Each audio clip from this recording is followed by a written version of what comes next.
So, Talk to Me Tuesday, I think it's number 20, and today is the 21st of February. And finally the weather is turning to the best. Let's hope it stays so, because we had snow yesterday. So, I've missed last week, but I posted a tutorial. As always, it's in Italian, I'm sorry, but if you are interested and want to have a look at it, this is what have shown. These are keychains. So you just put your key down here, and then when you want to, you can pull the string, and the keys are stuck inside of the owl, so you won't scratch all your precious smartphones and cameras and so on that are in your bag. It's really, really easy. I've been doing these tutorials also because I'm looking for projects for the girls in the church.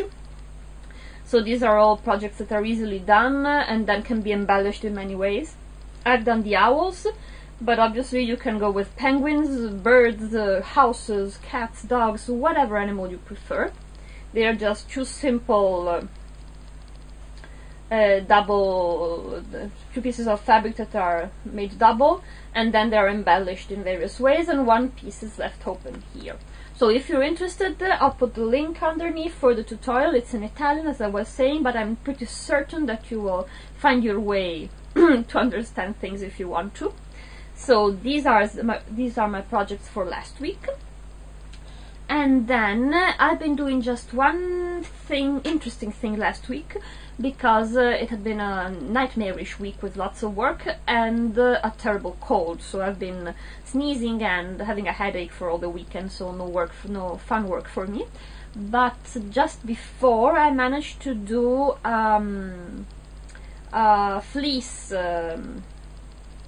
quilt for a friend of mine, because she's a dear friend of mine that I get to see not very frequently, because she stays in Rome and it's pretty far away from Trieste, so we have few occasions when we can manage to see each other. Last time it was for her wedding, and this time I saw her girl, and she's 18 months old.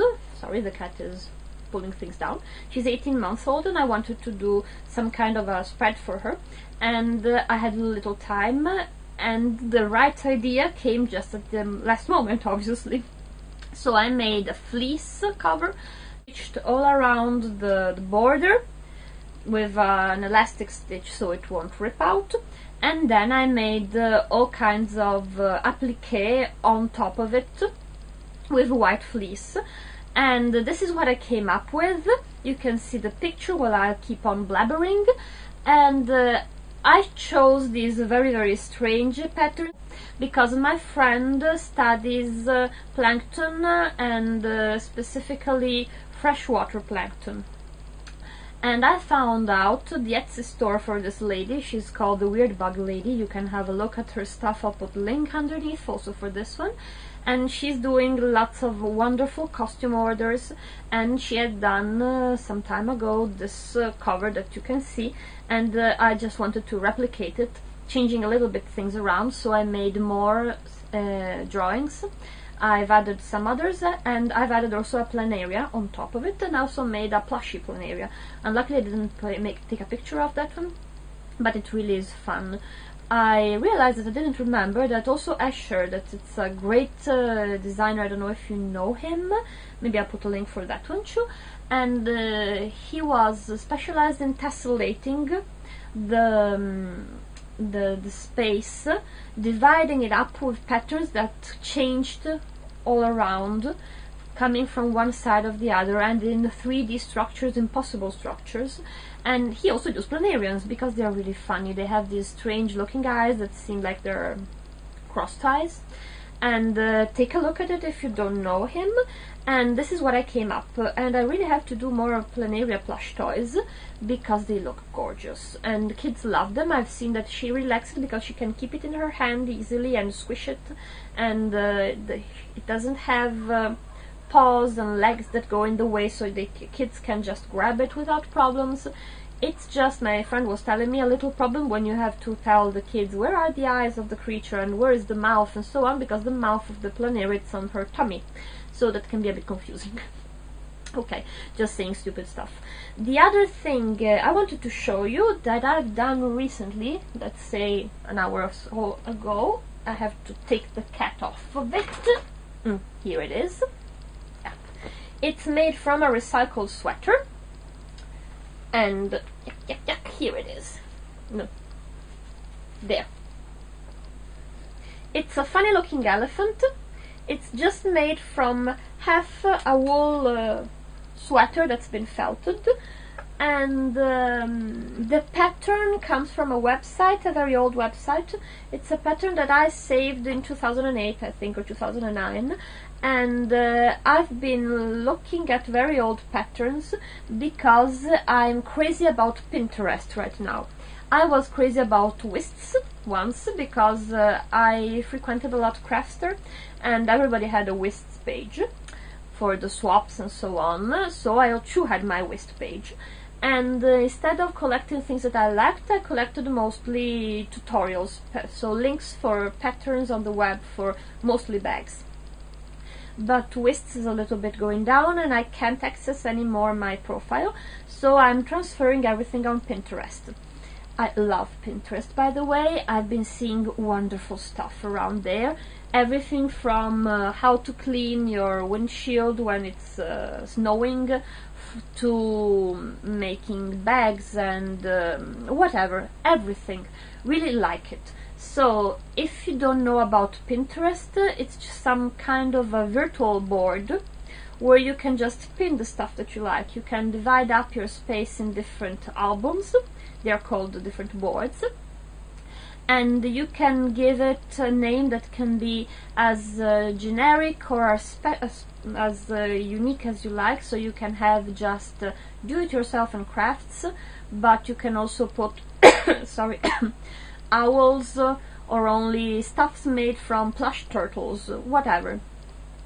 And then when you are surfing the web, you can add a bookmarklet on your browser and just click it when you see something fun and choose the board on which you want to put the interesting thing, and then you've pinned it.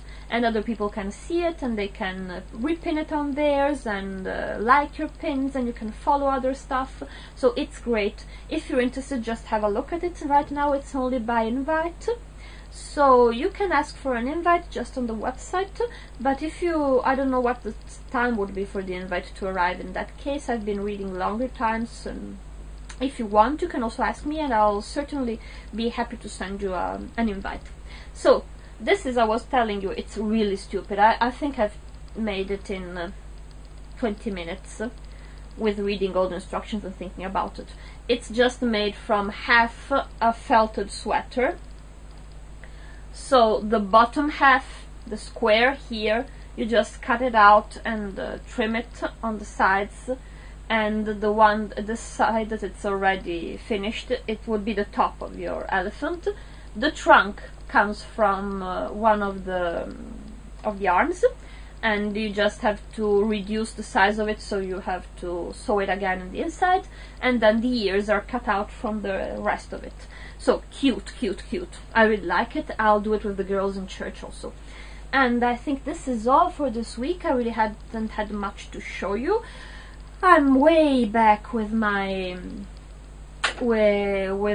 quilting of my project for January, and it's almost the end of February.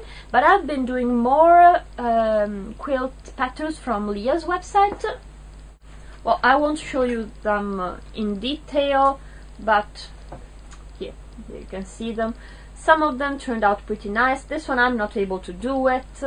This one was fun, and so on. So I'm practicing a lot.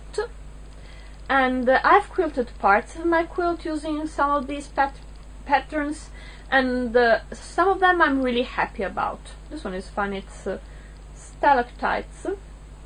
It's a cave-like. This one was terrible to do, and so on. So I've been practicing, and I'm certainly finishing it this week. And then it's to my mother to do the binding, and hopefully for the next Talk to Me Tuesday, let's hope so, I'll have it finished finally, and I'll show you where it has to go. So this is all for this week. We'll see us next week. I hope you had a very nice week, and goodbye.